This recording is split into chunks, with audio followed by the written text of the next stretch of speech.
11 décembre à 0 heure au 26 décembre à minuit. Les dépôts vont se faire au terme de la décision du Conseil constitutionnel de 8h à 17h.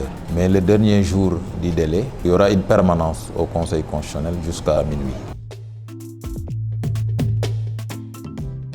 Celui qui est habilité par la loi pour déposer le dossier de déclaration de candidature, c'est le mandataire. S'il s'agit d'une coalition de partis politiques légalement constitués, ou bien s'il s'agit d'un parti politique, ou bien s'il s'agit d'une entité regroupant des personnes indépendantes. Maintenant, s'il s'agit d'un candidat indépendant, à partir de ce moment, le candidat indépendant a un représentant.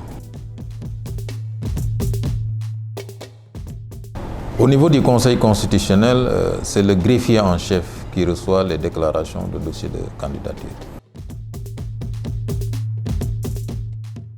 Au niveau du Conseil constitutionnel, a été instituée une commission qui va procéder au contrôle des parrainages. Mais ce qu'il faut savoir, c'est que le contrôle des parrainages est différent de la vérification des dossiers par les membres du Conseil constitutionnel. La vérification des dossiers va se faire par la commission.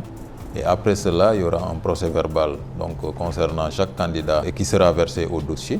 Et après, les membres du Conseil constitutionnel vont se retirer pour délibérer sur chaque dossier. Et à l'issue de cette délibération, une décision sera rendue par le Conseil constitutionnel pour déterminer la liste des personnes qui doivent participer à l'élection présidentielle du 25 février 2024.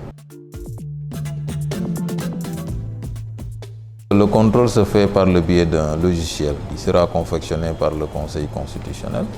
Et ce logiciel maintenant va recevoir en fait les clés des différents candidats. Le jour du contrôle, les représentants des candidats et les membres de la commission vont se réunir et donc le contrôle va se faire conformément au dispositif qui a été mis en place par le Conseil constitutionnel dans sa décision du 24 novembre 2024.